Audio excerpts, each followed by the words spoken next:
Every single group engagement tool that I've ever learned in facilitation for a couple of years because I realized that this is after lunch.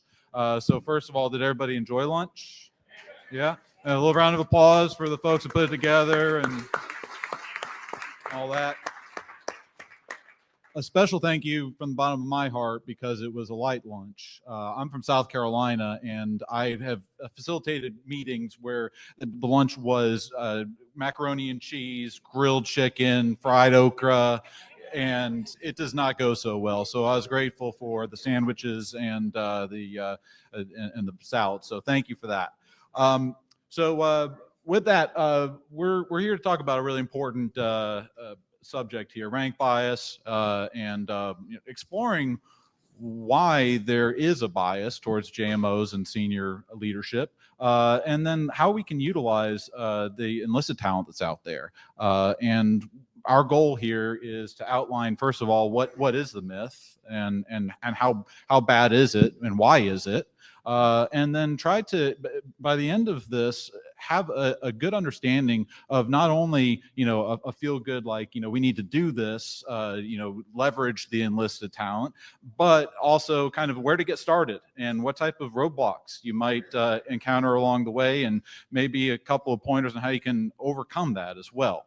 We'll start with introductions. I'm Chris Muncie, and I work for United Rentals. I'm one of the two engineers in the room, and fortunately, I have a group of panelists here that are highly experienced to tell you all from their experience in actually doing the recruiting and HR work that we're looking at leveraging here. And I'll start with James at the end there, and we'll work our way back towards me to introduce yourselves.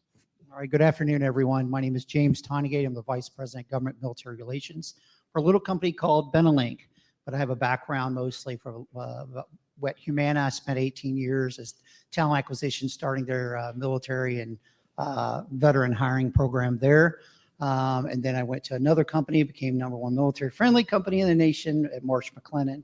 And then I've been with this company now with I brought my corporate recruiter here as well. I'm also serving as the current State Command Chief Master Sergeant, the 10th one for the National Guard. Got some Army time. I was a soldier a while back at National Guard and active Air Force as well. So appreciate being here. Good afternoon, everyone. My name is Rob Arndt. I am the CEO and founder of Buffer Springs. We are a training and consulting firm that helps smart organizations build effective, scalable, and sustainable military talent programs. I am also a 14-year Marine Corps veteran on the enlisted side, so here to talk about rank bias on the enlisted side and pass the torch over. So great to spend time with everybody today. Looking forward to the session. Good afternoon. My name is Nate Wilson.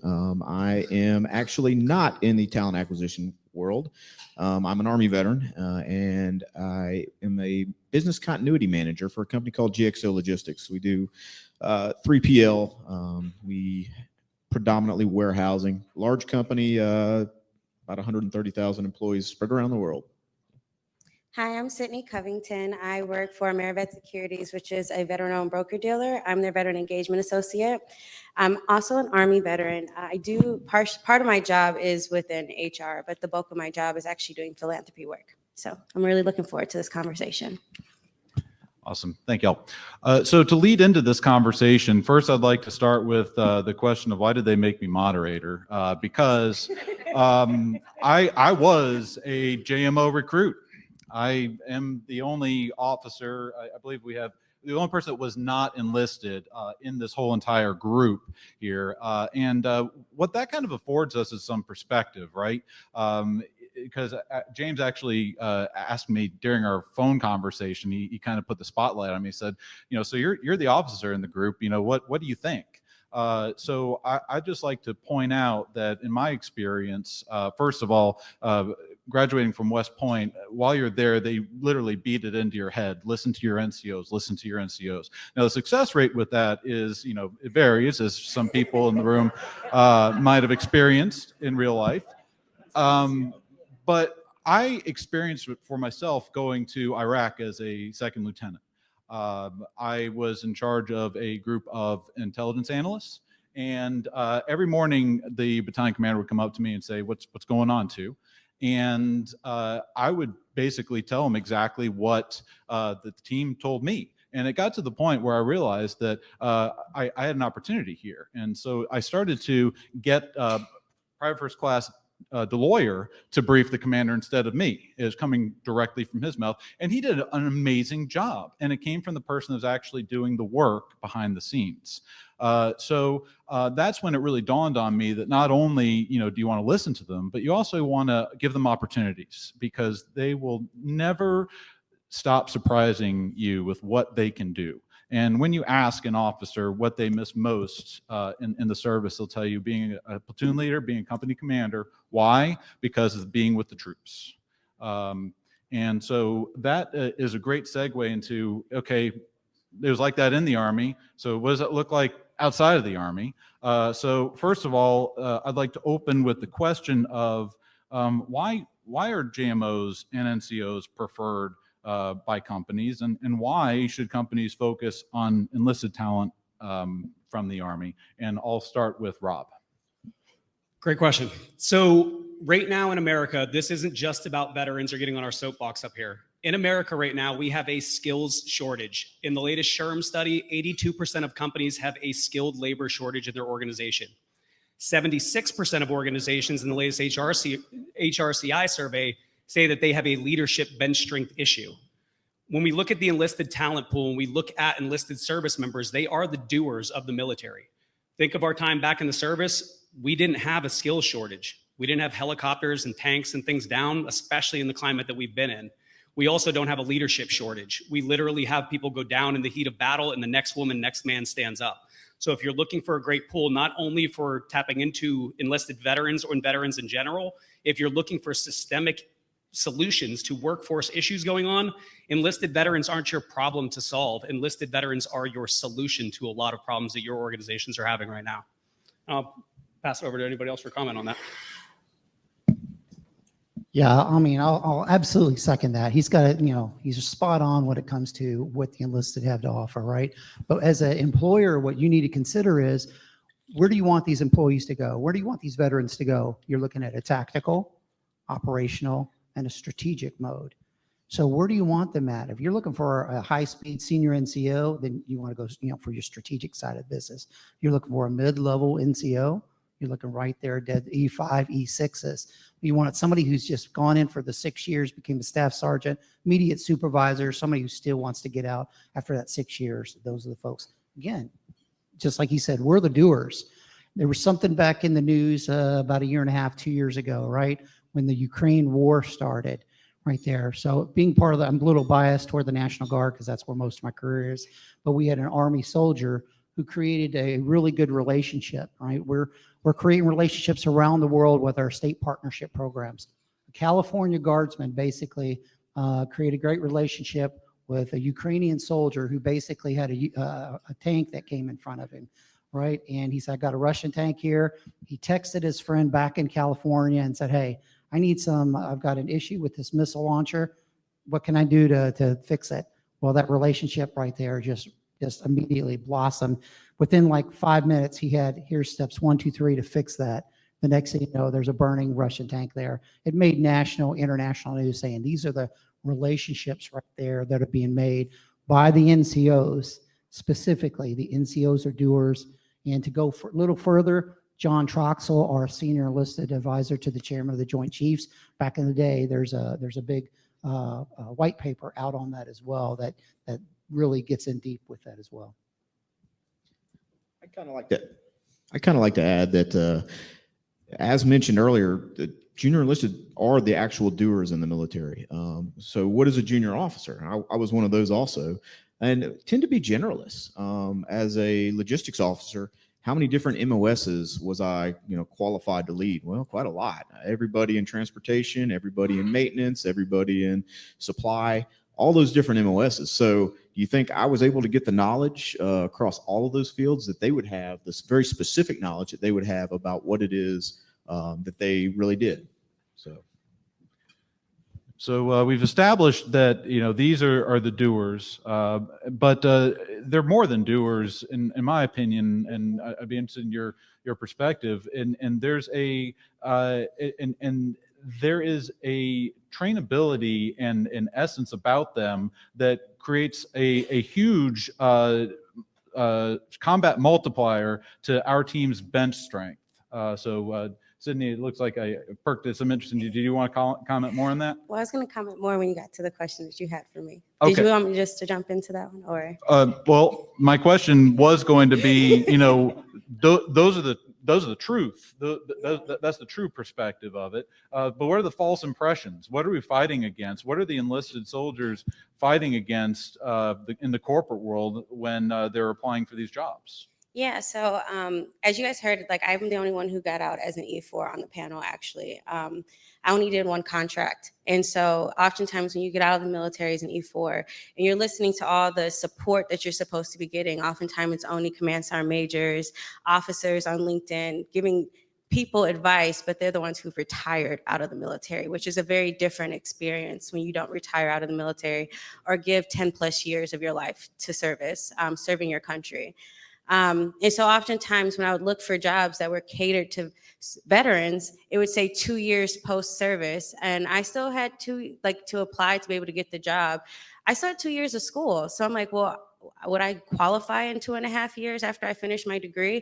And then also I still wanted to get my master's. So it's like, okay, I'm going to go get my master's. That's an additional 2 years. So I no longer qualify for a lot of those veteran programs that are seeking veterans. And so when a lot of these programs were created, they were almost designed for people who were either senior NCOs who had more time in service to be able to get your degrees. Because I think a lot of the E4s in here, or anyone who was an E4 knows it's kind of hard to get your degree when you're in, because you got to get permission from your commander, your first sergeant. You even have to get permission from your squad leader, depending on the unit you're in. So it's not an easy task. But when you're a senior NCO, it's an easier process to go get your degree because you have less people to get an approval from. And so a lot of the perception is, like, I feel a lot of programs have started to alter that language to make it where they're being more receptive to the enlisted that have gotten out. When I was trying to find data to support a lot of the things I wanted to say as someone who experienced it personally firsthand, there was such limited data on it. The Army only showed 10% of enlisted people actually retire. So that means 90% of the force isn't even retiring.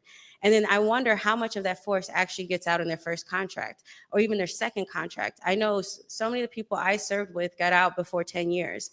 And so it's so we're doing a lot of disservice when our programs are only catered towards people who already have those degrees, and also only assuming being an E4, I was more than just a doer. There were several times my senior NCO were making dumb decisions, and I would turn to my E4 mafia, and I would say, "We're not doing that. This is going to be better as long as we get the task done. That's all that matters." And so, like, when you assume that enlisted, especially lower enlisted, all we do is you do what we're told, that actually discredits the things that we get done. Like when I first got out of basic training 2 months after that, I had to brief all these officers on medical things. And I remember my squad leader, he was like, who cares if they're officers? They don't know they don't know anything. Treat them like they're elementary school kids. He's like, you're the subject matter expert and own that. And so, like, you get so many leadership opportunities when you're in, like, when I was deployed in Afghanistan, my Profistoc and our PA did not want to work night shift. So they had to have someone who was going to be the head of the aid station. I was the head of the aid station at 20 years old, making decisions in the absence of a PA and a Profistoc because they were like, only get me if it's life or death. So I had to make medical decisions in their absence. And I was only an E4 at 20. So, like, you got to remember, we're getting all these leadership skills before we're becoming E5s, before we're becoming E6. And so that's getting lost in thinking like you have to be an NCO or an officer to get leadership experience. No, I got out as an E4 and was doing so much things within leadership before I even got out within my 4 years of service. So I think that's one of the biggest misperception, is that if you did not become an officer, an NCO, you have no leadership, which is not true. And you're not just a doer. You do so much more than just do what you're told. You actually have to solve problems that NCOs don't want to solve because they delegate it down because they don't feel like they have time for that. So we're more than just little, like, I don't know what reference I wanted to use, but like hearing, just being told we're only doers, we're more than just that. We actually get a lot of things done because we have the critical thinking abilities and we work as a team to make sure the stuff gets done. Sydney absolutely nailed that. Yeah. Still works. You guys gave Marines technology. It's your problem. But she absolutely nailed it. In the work that I do and have done for a long time, that's one of my biggest pet peeves is when service members come out, especially junior enlisted, and say, I was just a Marine, or I was just a grunt, or I was just an artillery person. They don't realize the fact that when they were 19, 18 years old, when they enlisted, they're comparing themselves to their other generational, people who went to college or back into the workforce. They don't realize the fact, or they minimize the fact that they were in charge of people's lives, people's safety, millions of dollars of equipment. This is a quote unquote kid doing these things, sometimes in combat theater while being shot at, still doing their job. So it's not, we minimize our own service. So it's hard for us to expect corporate employers to understand what we did or what value we bring to the table when we minimize our own value. So I'm so glad that Sydney brought that up, that it's not just the senior enlisted or the officers or the biases that are there. Everyone from the lowest ranks has learned leadership, they've learned skills, and they've learned adaptable concepts that are going to be an attribute or a value to your companies if you know what to look for. And let me add on to that, if you don't mind. So again, Sydney, great point on everything. Well supported as well. But think about it. There's a pool of candidates out there that, when it comes to enlisted overall, when you think of let's say a 24-year-old, right? So they've been in for 6 years, one tour, whatever. Think about all the different things that they've been through, what Sydney just explained to you, and think about all the different, now you compare another 24-year-old who's just fresh out of college, right at 22, 23. With that experience rate and those types of things and the decisions they had to make for life or death or other things, in charge of human capital, so much in charge of human capital, material assets, those types of things. I mean, it's huge as opposed to the civilian counterpart. So this is just something to consider.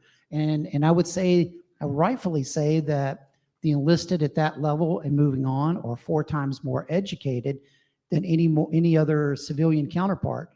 I say that because you have MOS training, AFSC rating, whatever service you're in. You have to go through that. If you're a first sergeant or you make your way up that way, then there it is again, more training. If you're a commander or doing any other leadership roles, you're at that. And then you have your regular other training, your college that you're going through. So great, thank you for reinforcing the importance of what great talent is out there. So how do they get it? Where do they go looking for these people? There's a gold mine out there, but how do companies act on that? Where do they start digging, and how do they dig?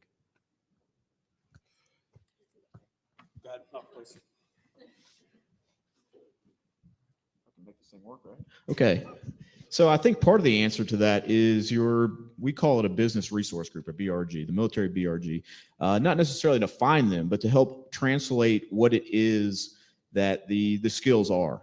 We talk a lot about the soft skills that veterans bring, and 100% believe those are true. The trainability, discipline, being where you're supposed to be when you're supposed to be there with the stuff you're supposed to have, kind of thing. But there's also harder skills that actually are inside what that you learn. You just kind of got to learn how to peel the onion back a little bit and find out what they are. To Rob's point about, veterans don't necessarily like to talk about themselves. They talk, there's no I in team kind of thing. So I think being able to translate what it is. A guy says, hey, I was in the Army for 4 years as an infantryman. Well, what does that mean? What'd you do? Well, it turns out they were a fire team leader. Well, that doesn't involve putting out fires. What does that really mean? And, getting down to the real meat of it, what are the skills that they learn, is something that it's difficult. Even for veterans, I don't necessarily understand what it is, Air Force people do. I can usually ask the right questions, I think. Yeah.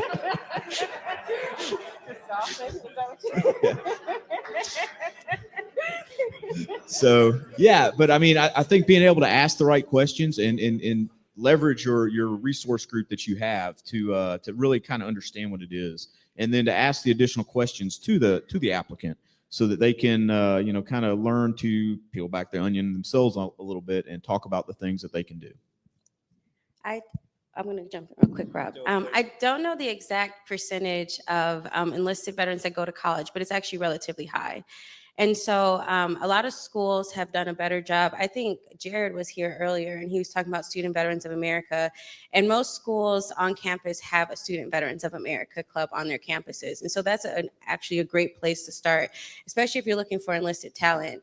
Another great organization that I was very thankful that one of my friends who was also, he got out enlisted, he told me about 4 Block, Eric Stetson. I don't know if you're here for 4 Block, but he was my regional director when I went through the program. Actually, a decent number of enlisted veterans actually go through that program as well. And it's actually a really great career readiness program because it teaches like about interviewing. Because I know when I first got out, interviewing was new to me because I remember when you go to a board, there's a lot of yelling going on and you're saying yes, sir, no. Like it's a lot that does not happen in interviews. So actually learning how to interview properly is a skill that I think is very essential, and 4 Block kind of prepares veterans for those moments. And then also crafting that resume, getting your LinkedIn together. So those, I would say, look into the organizations that are catering to make sure that they're actually supporting veterans to find careers. Those are the ones where you'll find a lot of enlisted service members going after because they're trying to fine tune those skills so that they can be successful in their career search. For employers, what I would say is be intentional. There's a lot of military or veteran-friendly companies out there, but very few that are actually effective in their strategies. And I've been doing this work for 22 years. I've seen this firsthand. What I recommend is you cannot hire all veterans. This is part of your diversity, equity, inclusion strategy. Just like you can't hire all women, you can't hire all people with disabilities, you can't hire all people with color. You cannot hire all veterans. You need to make sure and reverse engineer what jobs you need, what areas of your company produce revenue, or that you have skills gap shortages, and be very objective of where veterans fit into those roles and go to the right sources of veterans. We all don't hang out in some virtual VFW when we leave. Marine avionics technicians stay connected with other marine avionics technicians. Vets know, and more importantly, trust other vets, but we come from these independent communities, and there are over 7,000 different jobs in the military that we come from. We're not all jumping out of helicopters, blowing stuff up and fighting bad guys. So we have to be intentional of who makes sense in our organization, because you cannot hire all veterans. And when you try to, it's a recipe for disaster. One thing that I have to add to that, even though I'm the lowly moderator, I'll put on the panelist hat real quick because I can do that. Now I'm a rogue moderator. At United Rentals, we actually have a dedicated recruiter that was a veteran. And that's a large part of our strategy as well. And he goes to all the different Army, Navy, even the Air Force posts on the golf courses. He actually talks with the soldiers, and because of that, among other things, United Rentals, we have over 10% of our employee population is veterans, and of that, 73% are enlisted soldiers. And it happens that the largest gap in our talent and our needs for employees are with technicians and with drivers. And the enlisted soldiers that we recruit make for great candidates for those. They step into leadership positions at the branches that they go to, and they have immense training opportunities to get their feet wet over a period of time so that they're sure to succeed and be retained, which will be segue to a different subject. So if we find them, we build the program to find them, and we dig in the right places. How do we keep them? There's turnover everywhere. I think that was mentioned in another in another panel. How do we retain that talent and grow these individuals? I think something that's really important when it comes to retention is making sure that there's full transparency in the hiring process. I feel like everyone pretends like everything is like all rainbows and sunshine. In reality, that's just not true. There's always something that's not positive, or there's always something that can be improved on. And so being transparent in the hiring process, making sure you're quite clear, and even for the service members or veterans in the room that are like trying to figure out, chasing just a dollar figure is not going to be enough, because that's not going to sustain you when you're at work, because eventually you want something that brings you purpose. And a lot of companies don't have the same camaraderie that you did in the military. So if that's important to you, asking important questions in the interview process, like, how is the company culture? Does it feel like I'm going to have an additional family because I'm spending 5 days a week, roughly 8 hours a day with this team? Am I going to feel like I'm a part of a team? Or am I going to feel like I'm in a silo and I'm just punching and getting tasks out? Which some people, they love that, and some people they don't. So making sure that you are actually finding a fit for what you want in your future is so essential. And I think the transparency part is so important. There's been so many times I've had jobs where in the interview process, I'm told it's going to be one thing, and then you get into the job and you're like, it's completely different. So I think like just being fully transparent makes it where you have less turnover, and it makes it where you have employees that are wanting to stay because they had a full understanding of what to expect when they walked through that, when they came to that job. So going back to what Rob said and what Sydney is kind of alluding on, is consider incorporating your ERG or your veteran colleagues, military spouses, all of your employees into this process, building a mini ecosystem, if you will, around your TA areas, right? Because you don't know what you don't know. And a lot of HR professionals, hiring managers, maybe a hiring manager boot camp type training, getting them to understand the cultures within the culture, because we're all not soldiers or Marines or airmen or whatever. I mean, you need to understand we all come from different cultures within the Department of Defense culture itself.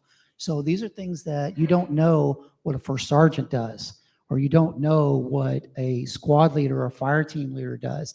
Those kinds of things are directly responsible for individuals, and I mentioned material assets, et cetera. So these are things that you should consider. So this goes back into that ecosystem, talking about with your talent acquisition folks, HR leaders, to get to understand more so it's the right fit and being objective on how you're fitting those or getting them to understand. And I think Lou over here brought it up earlier that, you know, you have folks, the onus is on the veteran to actually come out and understand what the company does, what the role does. But some of these requisitions are written in a way that's just like, it's so generic and vague. So being intentional that way, involving your folks who feel that sense of purpose that you mentioned, Sydney, is probably key to getting them in the right fit at the right time. So one thing I'll say, it's about getting to know your people and what they need and what's going to get them engaged. We talk about ERGs. A lot of our companies have them. However, we've seen a lot of ERGs that stand up and they have no engagement. And they end up kind of dwindling away, and they just were a great idea at one point. So we have to have that engagement. It's literally 10 times more cost effective to keep a current employee than it is to go out there and find another one, especially when you start dealing with demographics like veterans. So what we recommend doing is finding out what your veterans want or your military spouse want and need, and ask them that and set up programs for them. We're doing this right now with a small company called PepsiCo. So with PepsiCo, we've taken on their Valor Employee Resource Group. And what we're creating is a different atmosphere for them. So in the military, whenever we go to a new duty station or we PCS or go to a new location, there's always somebody there to take us under their wing, show us where we clean our weapon. Hey, that's the first sergeant, stay away from that guy. That's where you live and all that. But that doesn't exist in corporate America. That is something we're building at Pepsi. So now when a new veteran comes in, they get connected with another veteran from their peer group or their work group to show them, hey, sister, hey, brother, we got your back here. This is what you do. This is the first sergeant. Stay away from that guy. That lay of the land is there. Then veterans also want upward mobility. We're used to seeing a rank chart and knowing if I clean toilets now and I do it well, I can be telling other people to clean toilets in a couple of years. We can see that in front of us in an actual ladder, but that doesn't exist in corporate America. So we create those things in leadership to the most out of them. One of the bigger stats, we look at unemployment and all of that. The bigger stat why my company exists is the underemployment rate of veterans. Right now, 61% of military veterans are underemployed at our companies. That sucks for us as veterans, but that also sucks for you as companies because you're not getting the best out of your best people. So we need to ask questions, be intentional, and create soft landing zones for them to grow and accelerate, and that's why they'll stay. Not because we created an ERG that nobody shows up to.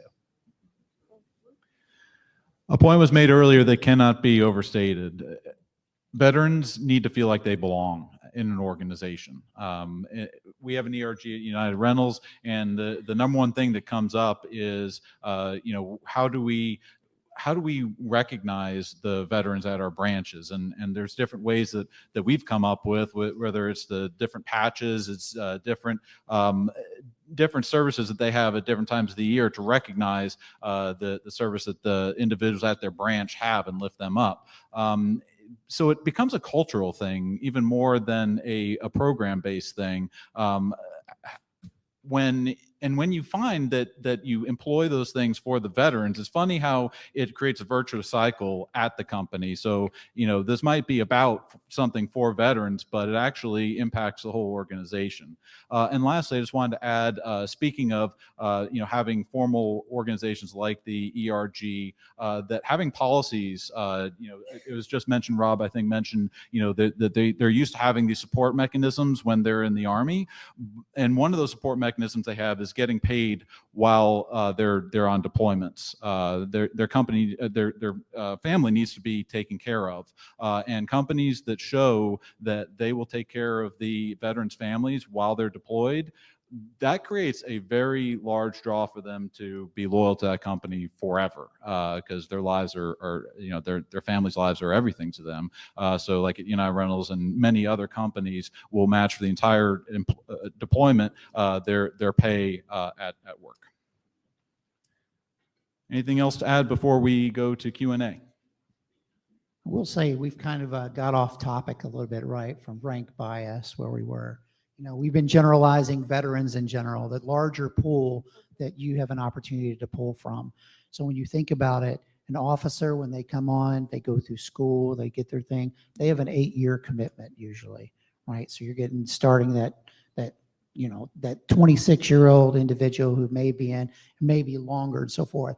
But you think of that larger pool of candidates when it comes to the enlisted force, the experience that Sydney, so greatly put, firsthand that there's so many folks that are much younger doing bigger things and still getting paid less or not getting the opportunities that they truly deserve.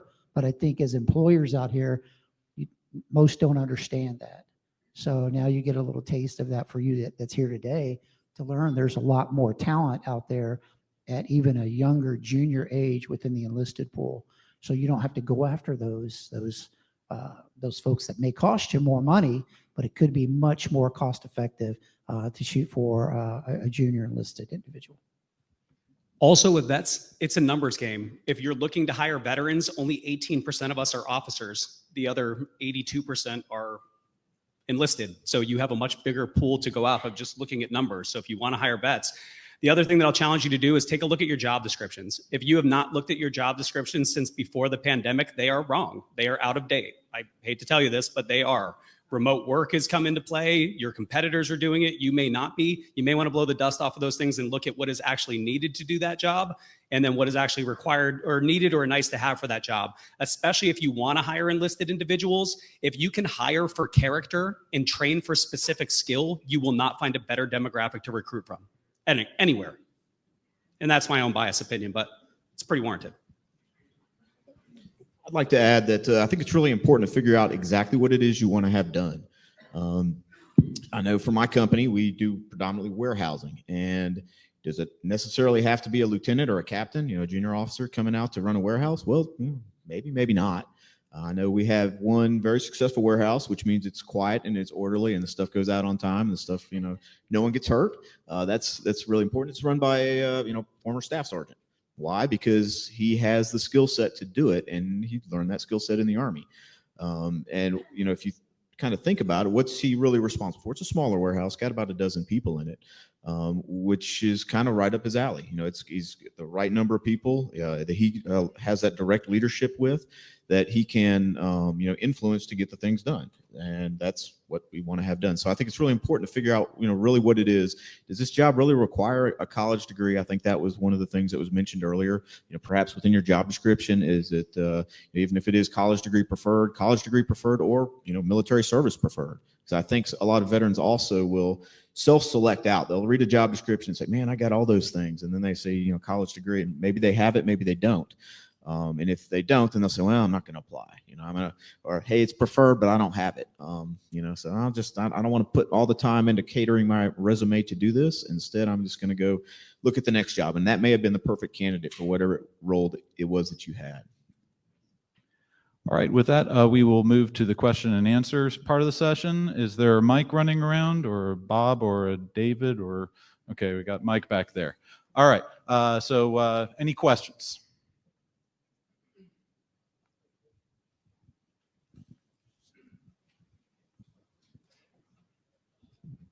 Thanks everyone. Jason Pandak. I work with Sydney and Amerivet, and we're based here in New York. Law requires us to post our job a salary range. When you're in the military, it's very obvious. You know exactly what you're going to get paid. You know what the pay scale is. You know what the progression is. And I'm curious. I think Colorado is another state that requires it. I'm just curious. If you guys can talk about, have you seen positives and negatives to posting a salary range in postings? How that's played in, obviously specifically towards veterans. I will say for myself, I prefer job postings that have the salary range, because I know if it's a job that I'm interested in, but if the pay is something if I cannot do it, there's no time in wasting anybody's time. I'm not going to interview for the position because I know I'm not going to take it. And so it makes it where I'm not taking up space for a candidate that would have been considered if my application got pulled. I think people have, and I think that really helps people, because I know one of the jobs I took that I regretted because I was like, I didn't know what the salary was going to be until at the end of the whole process. And I was their selected candidate, and I wanted to say no, and I probably should have, but it's one of those things. But the thing is, had I known the salary ahead of time, I would have never interviewed, and I would have never been so disappointed by the time I got to the offer, because I feel, even though I'm enlisted, I'm divorced and all that stuff, but the biggest thing for me was that I still couldn't live off that salary, even if I was living by myself. So I would have known not to apply for it. Because I feel like people think because you're lower enlisted, you don't have responsibilities. But at the same time, I still don't want to have 6, 10 roommates. And I think you have to know what quality of life you want to have.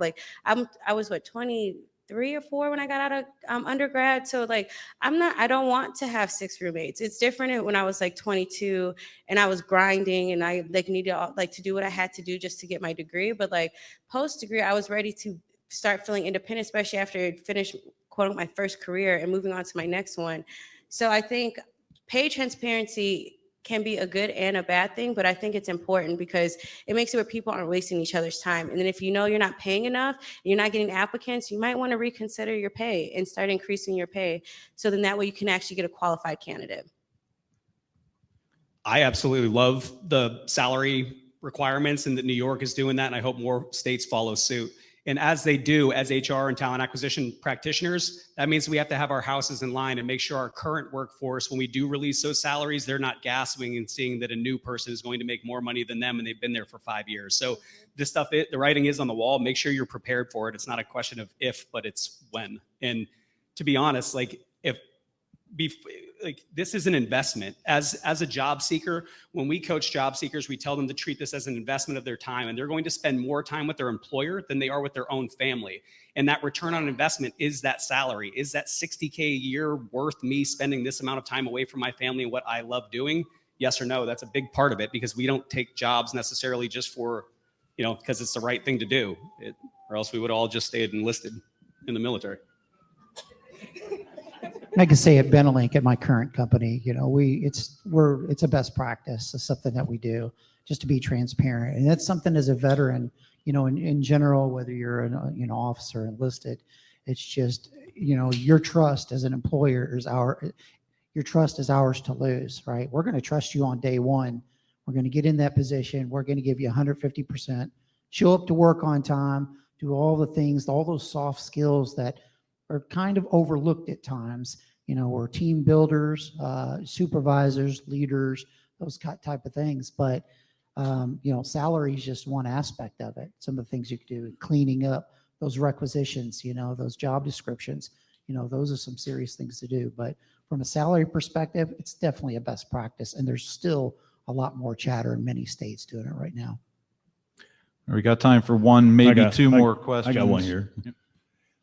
I'd be interested to find out from any of you. And first off, Sydney, I used to, a lifetime ago, I ran a post office, and I would have killed for 5 or 6 people like you in that postal, so here's here.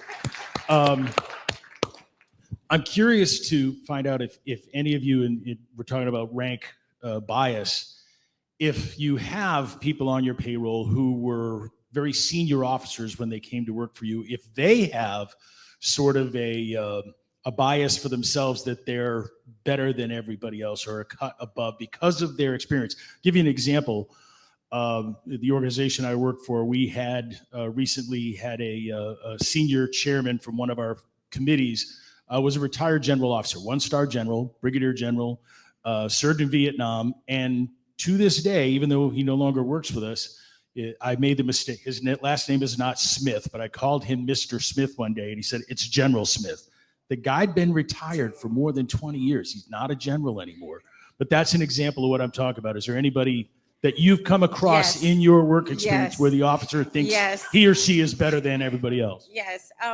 I mentioned my firm's a financial firm, and so I tend to go to a lot of like veteran networking events, even financial events. And you'll meet the officer that's transitioning. They're like, "Well, I don't want to have to start in the beginning." And then I said, like, even though I'm not fully well versed in financial things myself, because I'm on the philanthropy side, but I know a decent amount. And I'm like, "Can you tell me the difference between debt capital markets and equity capital markets?" And like, "Well, no." And I'm like, "Well, can you tell me the difference between a stock and a bond?" "No." Then you need to start from the beginning. Like, I think it's okay. Like, you're leaving a career. And I feel like sometimes some officers have struggled with the concept that they have to start over because they say, "Well, I built my career when I was in the military." Yeah, in the military. You're stepping into something new, and you have to be willing to do that. One of my favorite officers that I met in my entire life, she was also going to school at NYU, and I never knew she was a senior officer. Never knew it until one day the school posted an article honoring her for her service.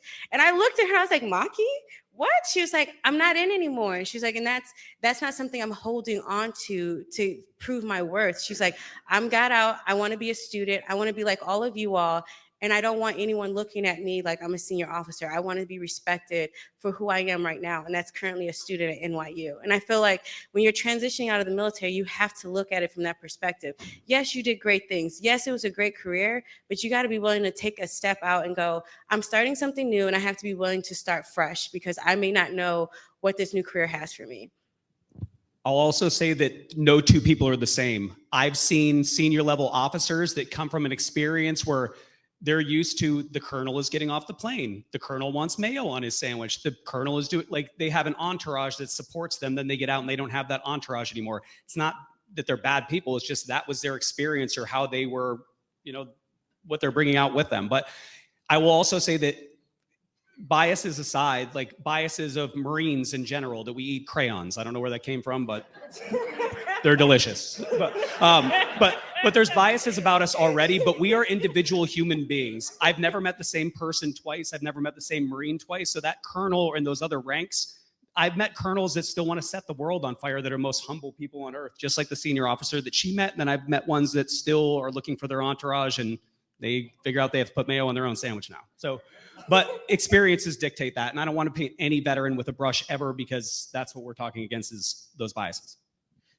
So to answer the initial question, at my company, GXO, no, I haven't seen that. I am, however, aware that it does exist. I think one of the best examples I heard as I was getting ready to retire, transition out, a colonel was talking, and he'd said something along the lines of, and this guy had been the J3 in Afghanistan. He said, "Hey, I have to be willing to take a step or two back, in my next career, because, would you take the VP for Pepsi or wherever, for GXO, for my company, and have them be the J3 for Afghanistan?" The answer is no, because they don't understand it. It's a completely different career field. So I think the willingness to take a step or two back is pretty important. And to Rob's point, every veteran, every person is different. And I've also known guys who retired as a first sergeant and became a police officer. Did he want to be in charge of people? He said no. Why? Because he'd already had all the experience dealing with, the people problems, and he just wanted to be a regular police officer, do his thing, right? And I've seen, lieutenant colonels that are kind of in the same thing. "Hey, man, this is awesome. I don't have anybody reporting to me. Hey, that's cool, right?" So I think, I think it's unfair to paint too broad of a brush on anything. Everybody's going to be different. Everybody's going to bring different things, and everybody's going to look at and have different goals in life going forward. Do we have time for one more question, or is the music about to start playing? Sorry. All right, we got one more. I see a hand over here. Not a question, but I just want to recap or summarize what you heard, because you heard a lot of different stories. So I served 24 years in the Army, retired as a lieutenant colonel. I learned how to use a fax machine. I would not have made it 24 years to that rank had it not been for the performance of the enlisted corps. If you're an employer in this room, please understand, in our military, across all our branches, we start at a very young age, in basic training, teaching leadership to our warriors. And they learn that through basic training, their advanced training, and into their first couple of years. They're coming of age at 21, 22, and they have already been responsible for everything that 4 or 5 people do. Everything they do, responsible for everything they do 24/7. So please don't underestimate the ability of these people, whether they have a college degree or not, or they're pursuing their first college degree, because you end up with people like Sydney Covington sitting right there doing the amazing things that she has done. So just always remember that and take the time to dig into that resume and get your veterans of your company involved in reviewing and helping look at those people because they are gems. Thank you. And that's the competition telling you to hire us. Thank you all for having us here. Appreciate the interaction, the discussion. Thanks, everybody.